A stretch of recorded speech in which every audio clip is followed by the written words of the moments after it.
rescue helicopter, the service it provides here, I guess you could class it as a fast ambulance, a fast fire engine. It's used for everything. It's a police vehicle, it's search and rescue, it's absolutely everything. In the environment we work in here, it's prudent, if not essential, to have a rescue helicopter. We provide the same sort of service as the more high-profile metropolitan helicopters provide. We have skilled paramedics and a skilled pilot, and we're able to get into some pretty gnarly sort of situations and extract the patients quickly and efficiently. It was just another day, normal day at work, breaking out, hooking logs up. It was going quite fine until the unexpected happened and I got hurt. I got hit in the head by an off-cut of a log.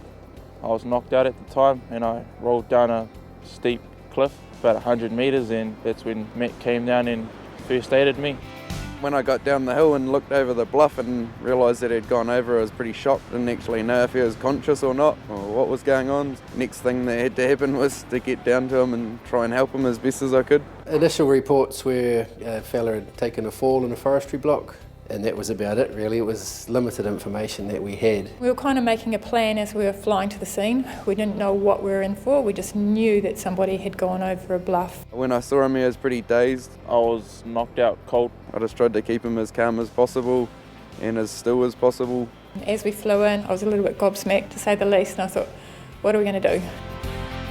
We got overhead and I said, I think we'll be doing a body recovery rather than a rescue here. This isn't looking good. And as we did a slow right-hand orbit, we looked down and saw three gentlemen down the hill. We'd worked out that we were going to do a hover exit, Ross and I, and that was on a little knob really. Pretty much I dropped two paramedics in their bag and a stretcher off, and then flew away and waited at the top. Once we got out at the bottom and looked up, he was probably 60 metres above us maybe. We had to walk up to the patient who was actually almost vertical. It was discussed over the radio. We reckon we can get him into the helicopter if you can hold it steady enough, and I'm pretty confident I could do that in the environment, and that's effectively how we did it. 3 people working as a team and using as much other resource that was there as possible to get this kid to safety. Yeah, about 4:30 in the afternoon I arrived at Pihiri to unload cattle that had come from the Wairoa sale. I unloaded one pen and I went back in to unload the rest. One of the cows run back and run over me and knocked me out. The call came in and it sounded quite nasty.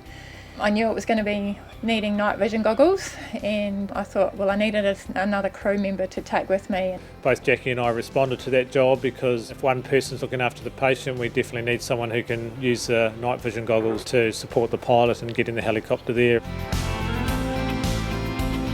NVGs has been a critical improvement in rescue flying. I've never actually done any rescue flying without the use of NVGs, and to be quite honest, I wouldn't. They're amazing, particularly in our terrain. We head north out of Gisborne and it's black and we don't see any lights until we come back to Gisborne. Well, it was dark when I came to, and it was pretty sore trying to get out, up over the rails into the truck. I had no radio reception or telephone reception, so I sat in the truck for half an hour or so before somebody came along. So as you can imagine, if you've been stomped on by half a tonne of cattle beast, you had lots of hoof marks and some quite serious lacerations. The wounds that he had looked like he'd been through like a cheese grater. It was just a matter of getting him back to the helicopter and packaging him up and making him comfortable and getting him back through to Gisborne Hospital. I just remember him being really polite and just the sweetest man with lovely manners.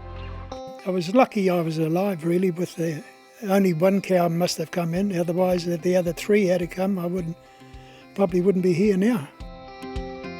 I mean, the logistics of getting that fellow out from where he was without the helicopter, you would have needed a small army of men to get him that far. It's pretty important to have a chopper service like that just on backup, not as though you need it every day, but when you do need it, it can be life-threatening.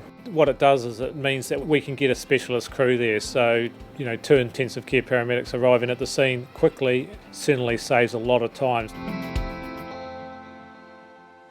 You've got to remember these guys go from the comfort of a helicopter to getting out into a very, very rugged and remote environment and initialising their medical training.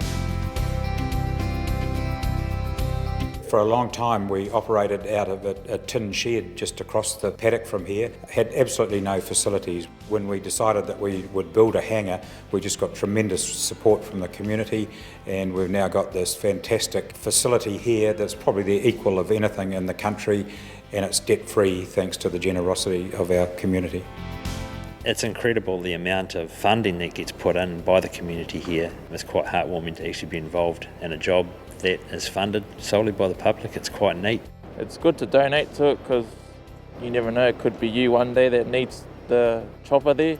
I'd say that it's vital to our area. We are so remote and isolated, and travel up and down the coast, it takes such a long time. The roads aren't great. It's a worthwhile service.